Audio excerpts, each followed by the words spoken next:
हुआ। जब नाम हुआ तो नाम तो उसी का होता है, जिसका नाम होता है उसे नामी कहते हैं। जब नामी हुआ तो उसका नाम हुआ।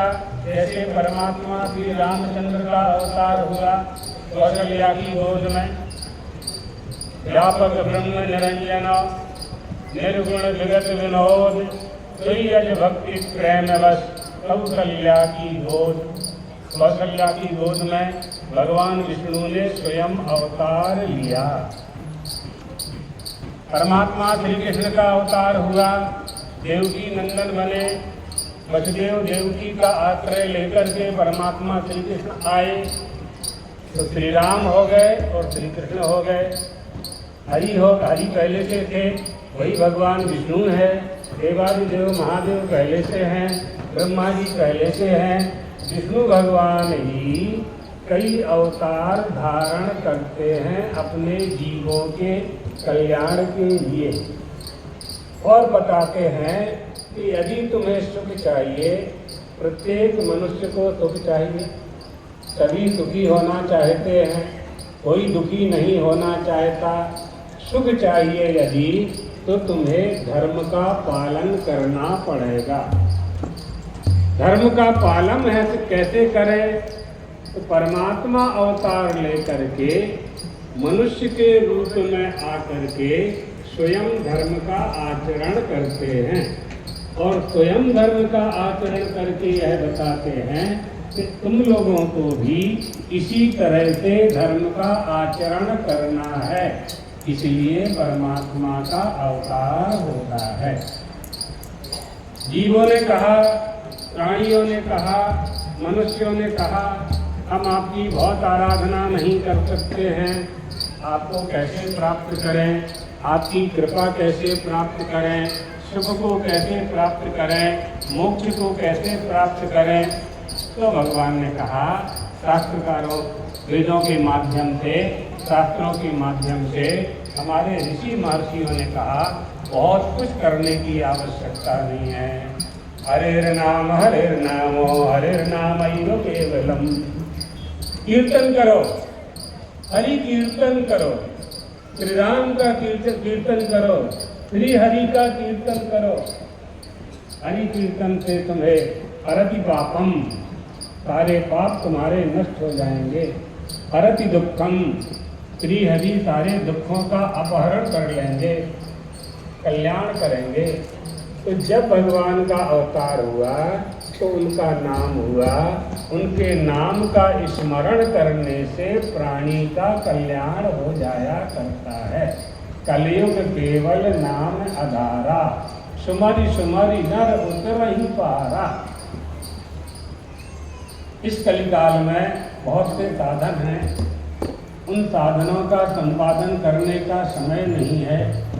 मनुष्य अल्पायु है, अल्पज्ञ है,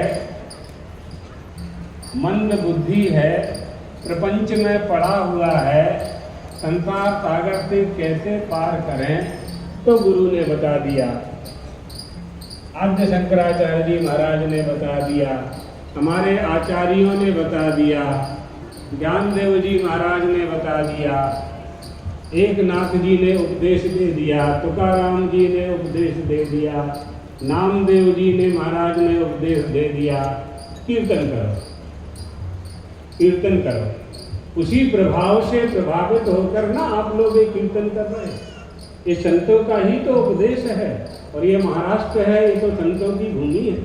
बड़े बड़े संत महात्मा यहाँ हुए हैं, बड़े बड़े संत महात्माओं ने इस धरा को पवित्र किया है, इस भूमि को पवित्र किया है, और आप लोगों के लिए मार्ग बता करके गए हैं।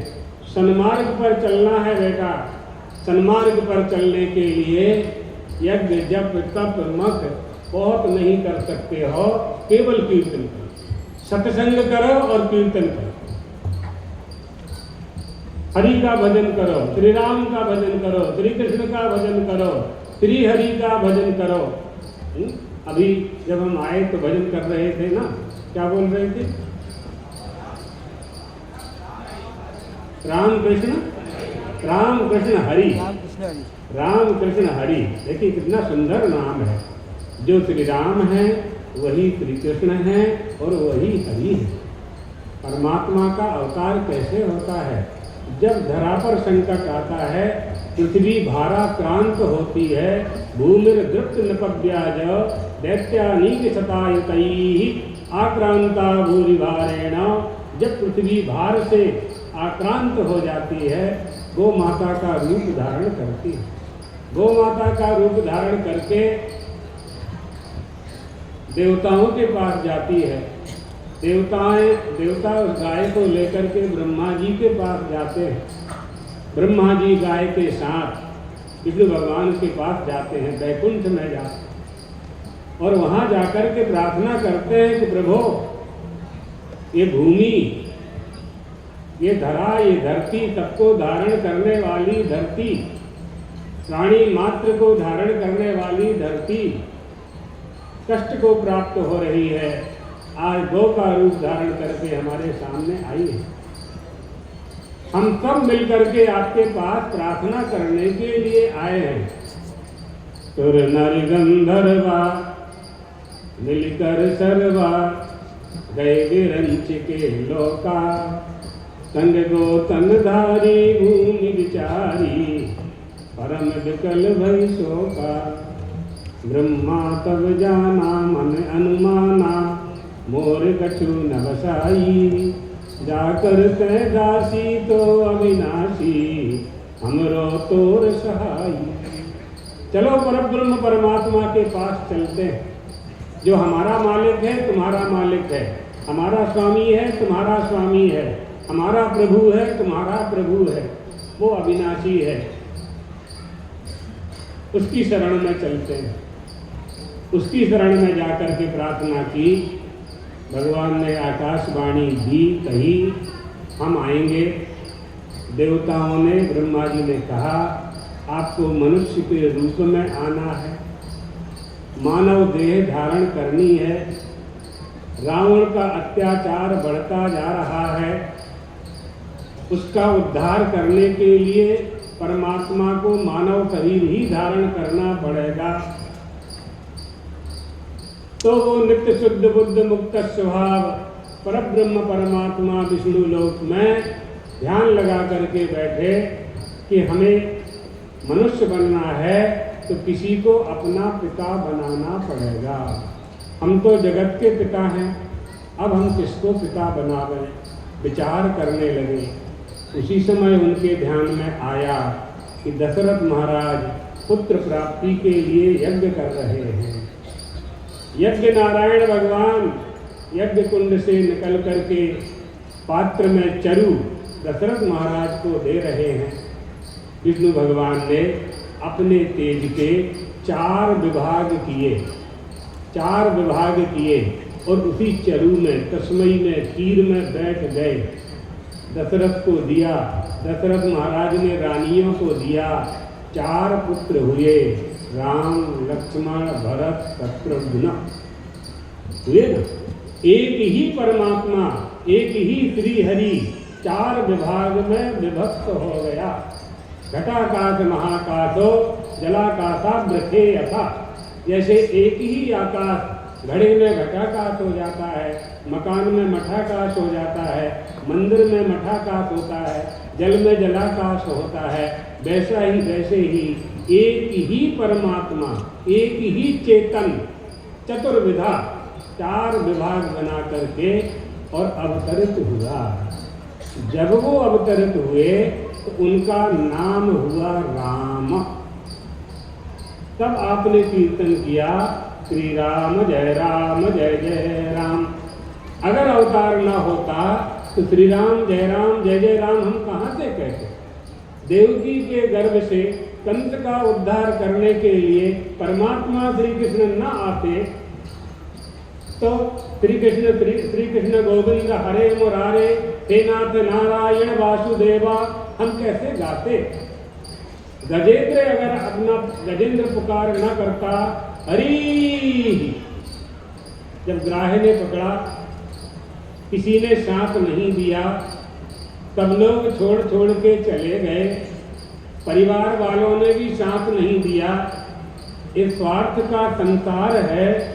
यावत वित्तोपार्जन शक्तः तावत् निज परिवारो रक्तः। जब तक संसारी लोग स्वार्थ सिद्ध करते हैं तब तक उसकी सेवा करते हैं।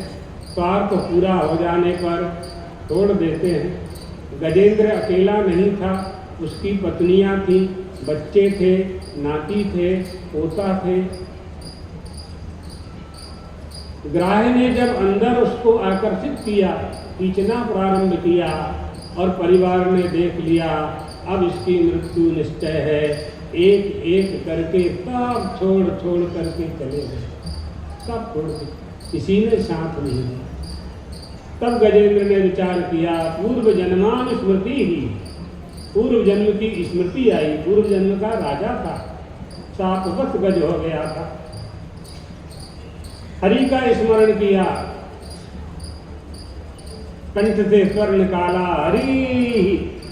आए आधे नाम, भगवान दौड़े, गजेंद्र को मुक्त किया, ग्राह का उद्धार किया। हरि नाम आया ना, हरि नाम लिया, राम कृष्ण हरि तीनों, भक्त और भगवान। भगवान ने भक्तों को अपनी आराधना के लिए अपना नाम दिया। अब नाम क्या है? नाम सुना जाता है और रूप देखा जाता है। नाम और रूप लेकर के परमात्मा आते हैं।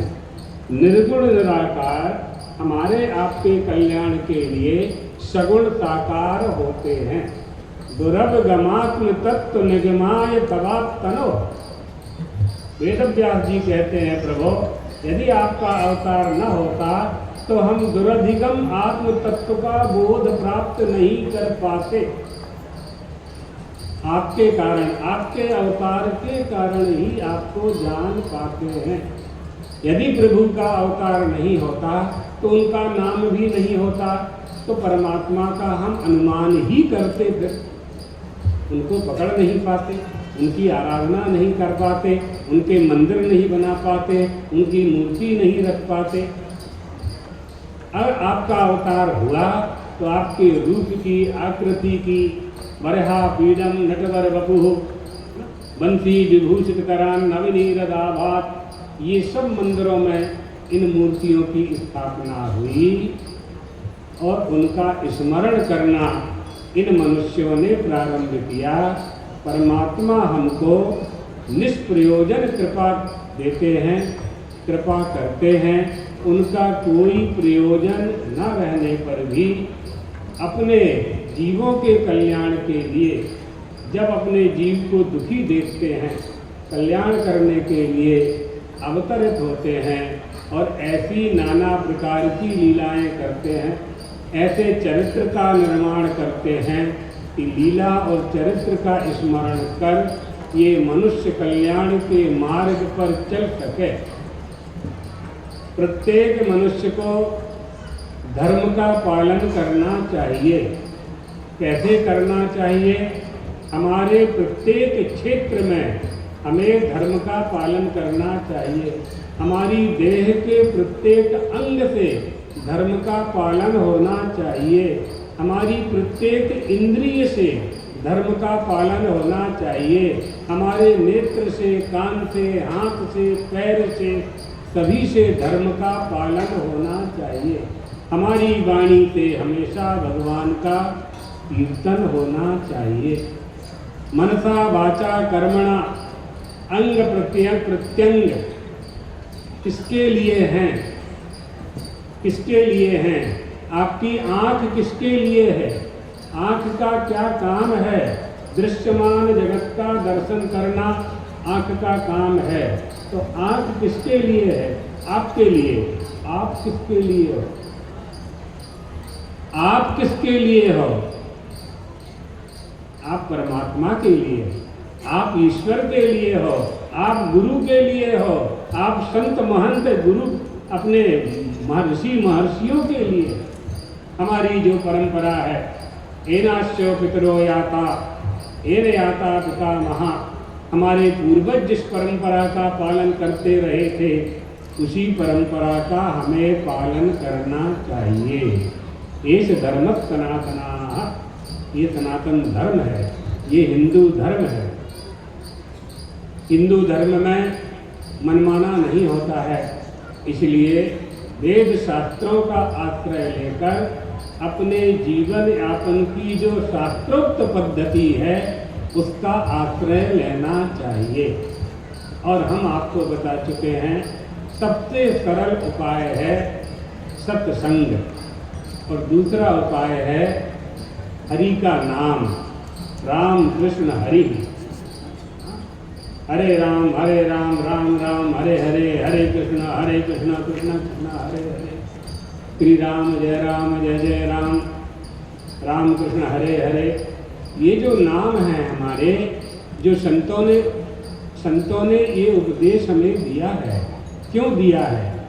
जो वस्तु जिसके पास होती है वही वस्तु वह देता है, इसलिए यह नाम दिया है कि इसी नाम से उन्होंने नामी को पाया है। नाम के माध्यम से नामी तक पहुँचे हैं, उन्होंने नाम के माध्यम से ही साक्षात्कार किया है। समस्त भारत में जितने भी ऋषि महर्षि हैं, अपने महाराष्ट्र में भी जितने भी संत महात्मा हुए हैं, भगवत भक्त हुए हैं, सबके नाम आप खूब जानते हो। उन महात्माओं ने, उन संतों ने भी नाम ले ले करके उस नामी को प्राप्त किया है। स्मरण करते करते उसको पा लिया है।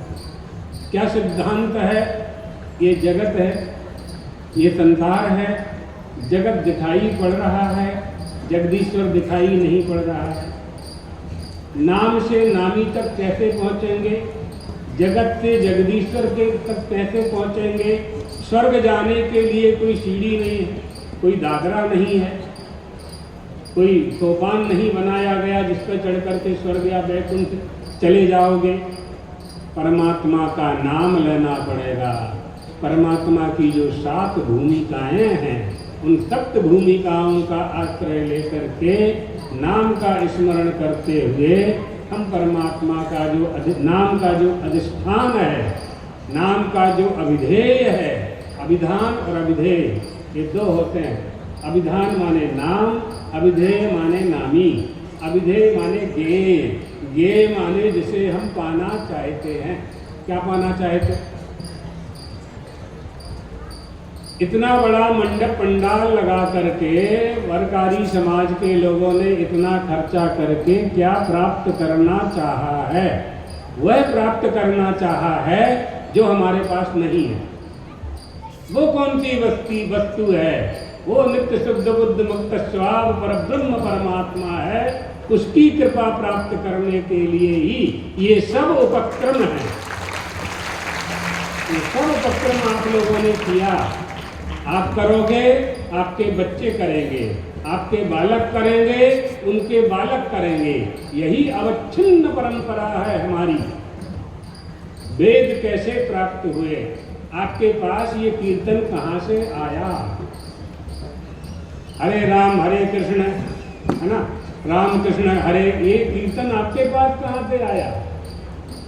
ज्ञानदेव जी महाराज के पास कहाँ से आया? तुकाराम जी के पास कहाँ से आया? उनके गुरु ने उनको दिया, उनके गुरु ने उनको दिया, फिर उन्होंने आपके गुरु को दिया तो आपको मिला। अब आपके बेटों को मिलेगा, आपकी संतान को मिलेगा। इसलिए यह परंपरा आप लोगों ने जो प्रारंभ की है, ये सबसे उत्तम काम, उत्तम पूजा, श्रेष्ठ कर्तव्य है।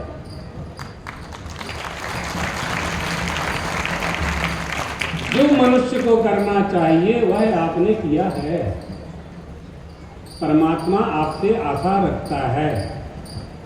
अच्छा, आप लोग चाहते हो ना कि आपका बेटा अच्छा काम करे? चाहते हो ना? आपकी संतान अच्छा काम करे, आपके बेटा बेटी अच्छा काम करें, ये आप लोग चाहते हो ना? आपके बच्चे अच्छा पढ़ें, अच्छा काम करें, सदाचारी से चलें, कोई गलती न करें। ये हरेक प्रत्येक माता पिता के मन में ये कामना होती है, ये संकल्प प्रत्येक माता पिता के मन में होता है। तो जैसे आपके संतान है, 2 बच्चे, 4 बच्चे, 6 बच्चे हैं, इसी तरह से उस परमात्मा के भारत में 140 करोड़ बच्चे हैं। उन 140 करोड़ बच्चों से उसको कोई आशा होगी कि नहीं होगी कि हम बेटा तुम्हें मनुष्य बनाकर के भेज रहे हैं, तो तुम मृत्यु लोक में जाकर के क्या करोगे? आप अपने बच्चों को स्कूल भेजते हो ना, पाठशाला भेजते हो, गुरुकुल भेजते हो, सत्संग करने के लिए भेजते हो। अभी हमारे पास 4-5 बच्चे आए थे, छोटे छोटे, टोपी पहन करके, चंदन लगा करके। आपने सिखाया ना, वो बैठा हुआ देखो, अब वो जिंदगी भर पहनेगा। आपने ये जो संस्कार डाल दिया उसमें, वो जिंदगी भर पहनेगा, तो जिंदगी भर पूजा करेगा, जिंदगी भर सत्संग में जाएगा। ऐसे ही धर्म की रक्षा होगी। डंडे के बल पर धर्म की रक्षा नहीं हो सकती है। डंडे के बल पर देश की सीमाओं की रक्षा होती है। धर्म की रक्षा से देश की रक्षा भी होगी, राष्ट्र की रक्षा भी होगी और धर्म की भी रक्षा होगी। तो धर्म की रक्षा धर्म के पालन से होगी। धर्म का पालन करने से ही धर्म की रक्षा होगी। हम स्वयं धर्म का पालन करें, हमारे धर्म का कभी कोई नुकसान नहीं हो सकता। इसलिए हमें उस परमात्मा की इच्छा पूरी करना चाहिए, जिस परमात्मा ने पूरा संसार बनाया और कृपा करके हमें मनुष्य का शरीर दिया। मनुष्य का शरीर दे करके उसने हम पर भरोसा किया, हमसे आशा रखी। क्या आशा रखी? कि मानुषेषु महाराज धर्मा धर्मौ प्रवर्तता। मनुष्योत्तर से परमात्मा को धर्म पालन की कामना नहीं होती है। मनुष्यों के प्रति उसकी इच्छा होती है कि मनुष्य मेरा भजन करेगा, मनुष्य मेरी पूजा करेगा, मनुष्य माता पिता की सेवा करेगा, मनुष्य गुरु की सेवा करेगा, मनुष्य संत की सेवा करेगा। ये आशा परमात्मा ने मनुष्य से रखी। जब ये मनुष्य गर्भ में आया और गर्भवास में इसको कष्ट हुआ, तो ये भगवान का भजन करने लगा और भजन करते करते इसने प्रतिज्ञा की, परमात्मा को वचन दिया, अशुभक्षय कर्तारम फल मुक्ति प्रदायकम यदि योन्यः प्रमुंचामि ध्याये ब्रह्म सनातनम। प्रभो, यदि मैं गर्भवास के दुख से मुक्त हो जाता हूँ तो मोक्ष का फल प्रदान करने वाले परब्रह्म परमात्मा, मनुष्यों के कर्म का फल देने वाले हे ईश्वर, मैं जन्म लेने के बाद आपका भजन करूँगा। लेकिन जैसे ही जन्म लिया तो भूल गया, प्रपंच में पड़ गया। माँ ने कपड़ा पहना दिया, पिता गया पंडित जी को ले आया, पंडित जी ने उसका नाम रख दिया, बड़ा हो गया, स्कूल में उसको भर्ती कर दिया गया। धीरे धीरे संसार के परिवार के सारे प्रपंच उस पर लादे गए। वो वैसा था नहीं, जैसा वो नहीं था वैसा उसको बना दिया गया, अध्यारोप कर दिया। अध्यारोपापवादाभ्याम निष्प्रपंचम प्रपंचते। जो अध्यारोप किया गया है उसका जब तक अपवाद नहीं करेंगे, जब तक उसको दूर नहीं करेंगे, तब तक हमें सुख की प्राप्ति नहीं होती। संसार के जितने भी मनुष्य हैं आपस में सबके बहुत मतभेद हो सकते हैं, लेकिन एक बात में सब एक मत हैं कि सभी को सुख चाहिए। सुख की कामना प्रत्येक मनुष्य में विद्यमान है। वो सुख कैसे मिलेगा? सुख की प्राप्ति कैसे होगी? धर्म का पालन करने से होगी। अगर हम हिंदू हैं, सनातन धर्मी हैं, तो हमें अपने धर्म का ज्ञान होना चाहिए। हिंदू धर्म क्या है, हिंदू धर्म में क्या करना चाहिए, हिंदू धर्म में रह करके हम अपने हिंदुत्व की रक्षा कैसे कर सकते हैं। गाय की पूजा करना, गौ माता की रक्षा करना हिंदू का कर्तव्य है। माता पिता की सेवा करना हिंदू का कर्तव्य है। संत की सेवा करना, गुरु की सेवा करना, महापुरुषों की वंदना करना ये गुरु का कर्तव्य है। मूर्ति पूजका, मूर्ति में परमात्मा की पूजा करना ये हिंदू का कर्तव्य है। वट वृक्ष में, जल में, सूर्य में, अग्नि में, वरुण में परमात्मा की पूजा करना, सूर्योग्नि ब्राह्मणों का वो, ये हिंदू का कर्तव्य है।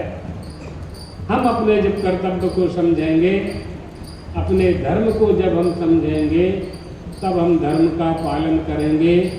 धर्म का जब पालन करेंगे तो धर्म का फल हमें प्राप्त होगा। धर्म का फल जब हमें प्राप्त होगा तो मनुष्य होने का जो हेतु है, मनुष्य होने का जो कारण है, हम उसे सिद्ध कर पाएंगे। प्रत्येक वस्तु का फल है ना।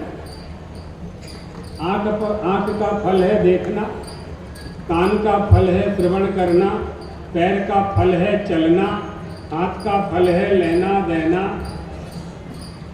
वाणी का भी फल है अच्छी वाणी बोलना, ये वाणी का फल है।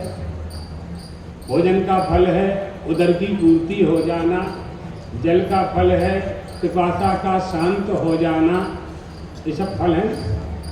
किसान खेती करता है, खेड़ुआ खेत में 10 गुनी फसल निकालना, उस खेत का फल है। व्यापार का फल है धन की वृद्धि, ये सब फल है। मनुष्य होने का क्या फल है,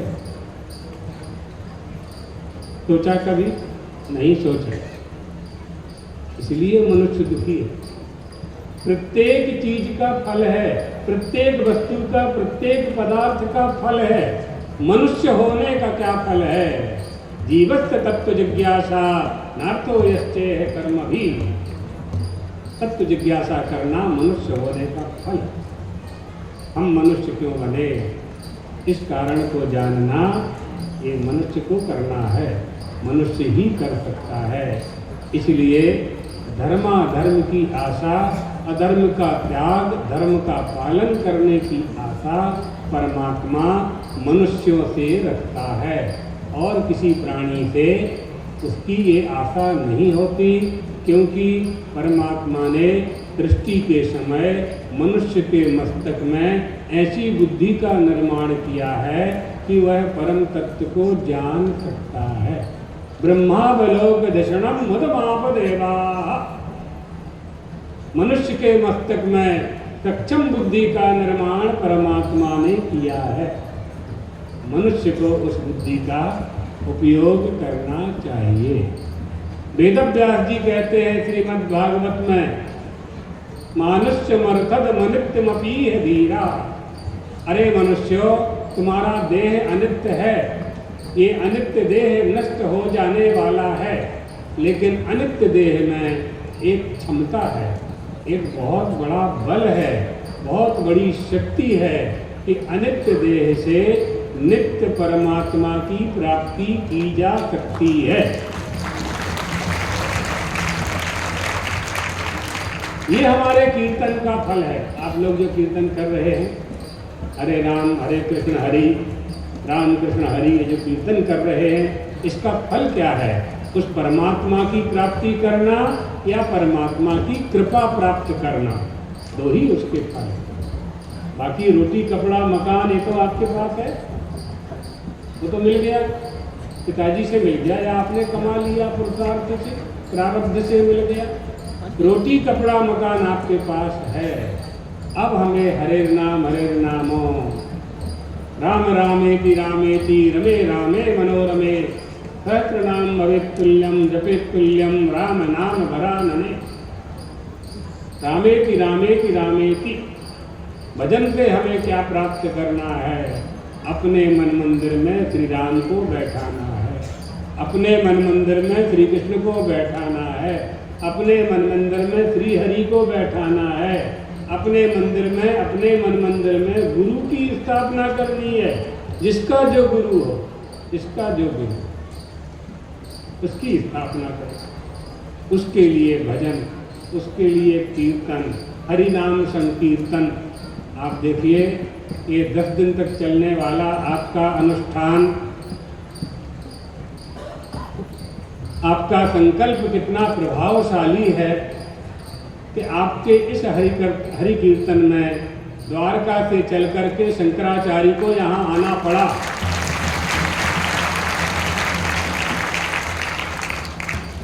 ये आपके हरि कीर्तन का प्रभाव, आपकी भक्ति का प्रभाव है। भगवान की भक्ति से यही प्राप्त होता है। संतों अपेक्षा, संतों को कोई अपेक्षा नहीं होती। आपकी अपेक्षा की वो पुष्टि करते हैं, आपकी अपेक्षा पूरी करते हैं। इसलिए संतों का के आचरण का अनुगमन हमें करना चाहिए, भगवान का कीर्तन करना चाहिए और सत्संग करना चाहिए। सत्संग करने से सत्संगत्वे निस्संगत्वम, निस्संगत्वे निर्मोहत्वम, निर्मोहत्वे निश्चलतत्वम, निश्चलतत्वे जीवन मुक्ति। भज गोविंदम, भज गोविंदम, गोविंदम भज मूढ़मते। भगवान आद्य शंकराचार्य का बड़ा सरल उपदेश, बड़े महान तत्व को प्रदान करने वाला यह उपदेश है। सत्संग करने से मनुष्य निस्संग हो जाया करता है।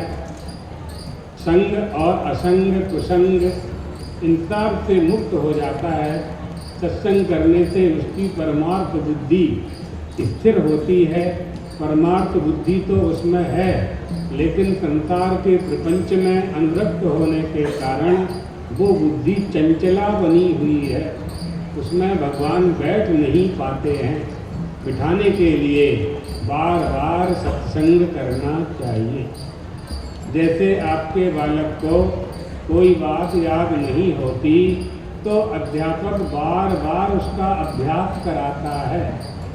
इसी तरह से इस चंचल मन को रोकने के लिए भी अभ्यास करना चाहिए।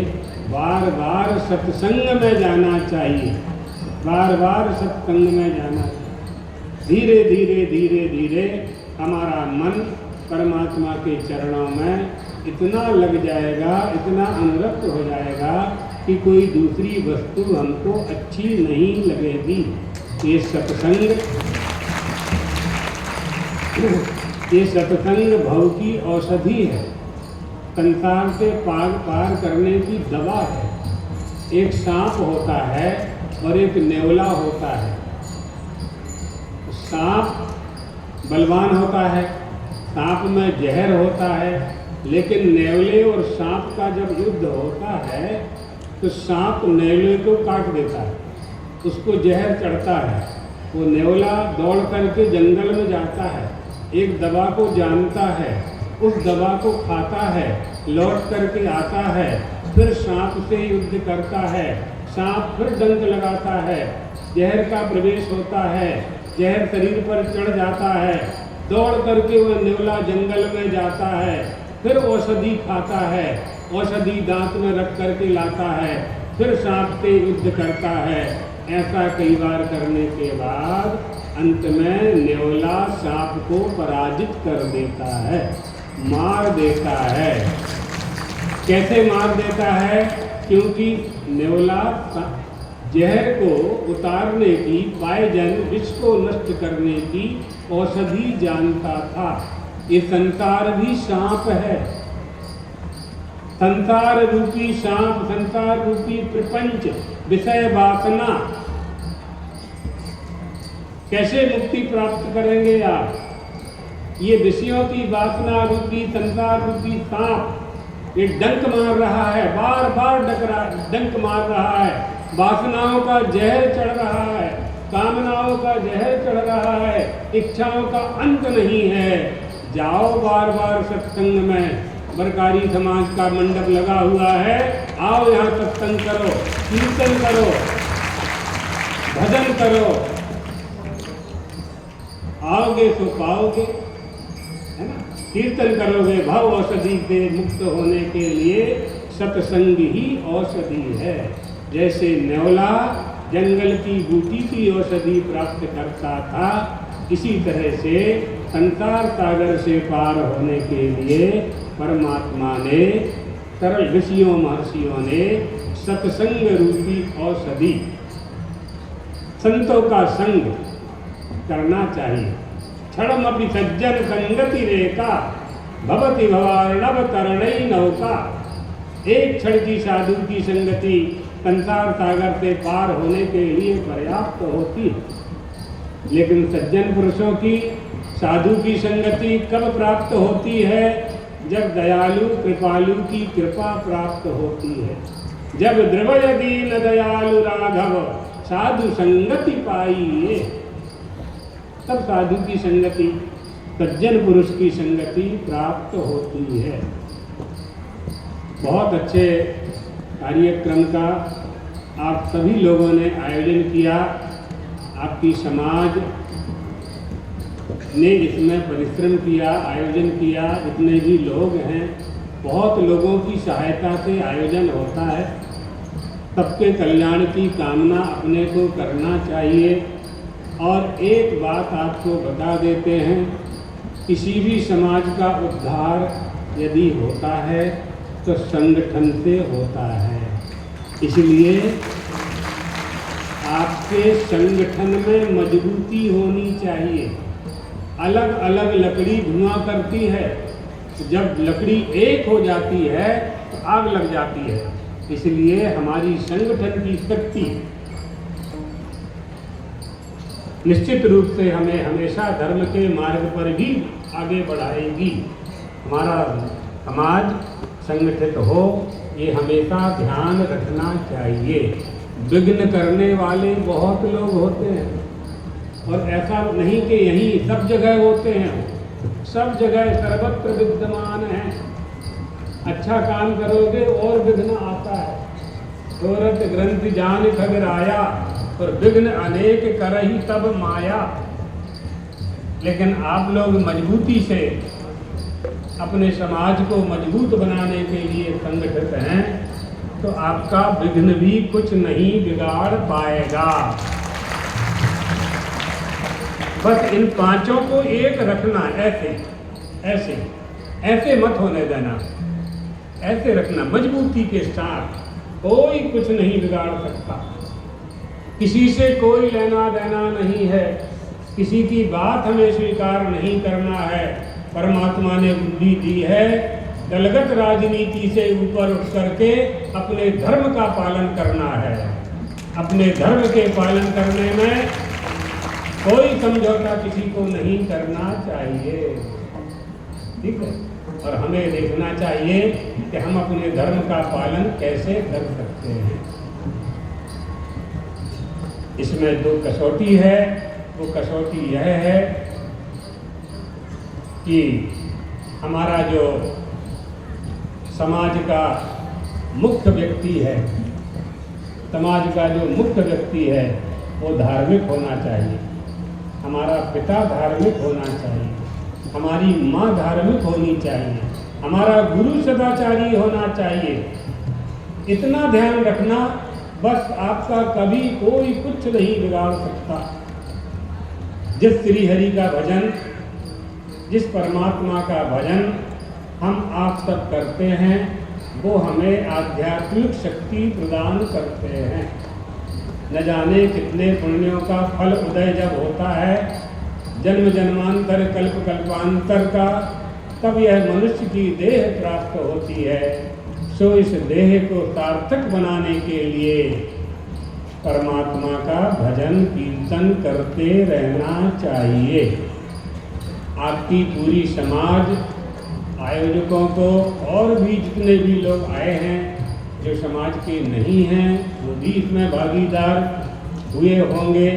सबके कल्याण की कामना करते हुए भगवान द्वारकाधीश और चंद्रमौलीश्वर से प्रार्थना करते हैं कि आप सब इसी तरह से जीवन पर्यंत परमात्मा का हरि भजन करते रहें, उनके चरणों के अनुरागी बने रहें, इसी आशीर्वाद के साथ अपनी वाणी को विश्राम देते हैं। विठ्ठल श्री ज्ञानदेव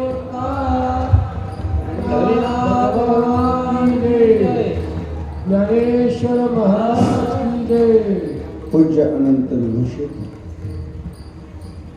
द्वारका शारदा पीठाधीश्वर जगद्गुरु सदानंद जी सरस्वती महाराज उनके पावन चरण सानिध्य में तत्व ज्ञान के विचार यहाँ पे प्रदान किए हैं। इसके अनुसार अपना जीवन अवगत करो। शायद जीवन में कभी भी अशांति व सुख कभी भी नहीं आ सकता।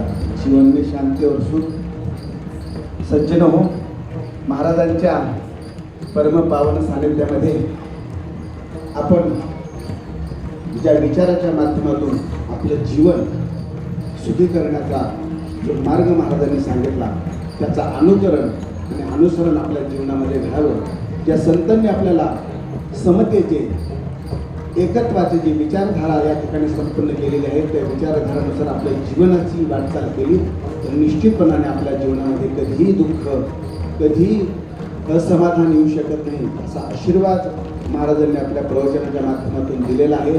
परमपूज्य महाराजांच्या चरण सानिध्यामध्ये कोटी कोटी प्रणाम करून आपण हा पधारे आपण या ठिकाणी आलात आम्हाला आशीर्वाद दिलं कृतकृत्य केलं आम्ही धन्य झालो महाराज। कुंडली गरधारी विठ्ठल भगवान माऊली ज्ञानेश्वर महाराज की जय। धर्म का अधर्म का प्राणियों में विश्व का गो माता जय हो भारत माता की जय हो। हरिभक्त परायण मधुकर महाराज सरळ हरिपाठ चालू करायचे आहे।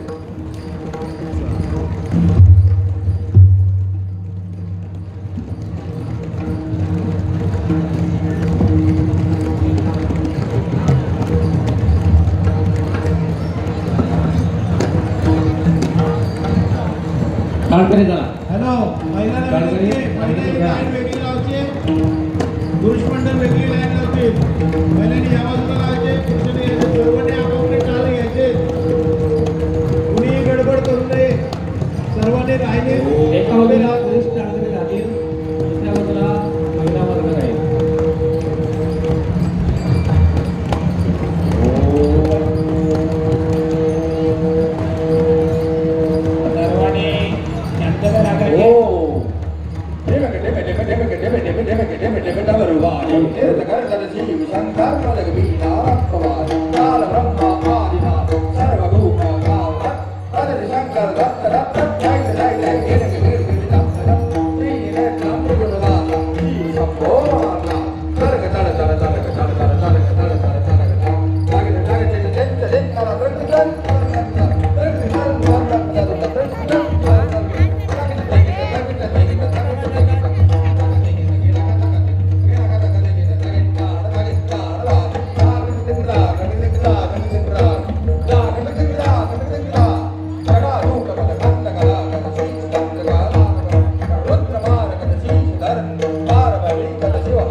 पुढे दर्शनाला येऊ नये पुढे येऊ नये दर्शनाला सगळ्यांनी दूरवरून दर्शन घ्यायचं।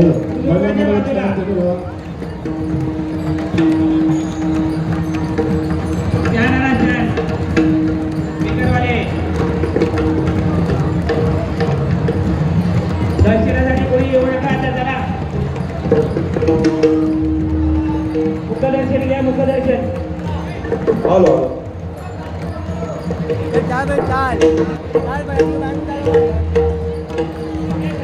हॅलो हॅलो चला सर्वांनी उभं राहायचे महिला मंडळींनी।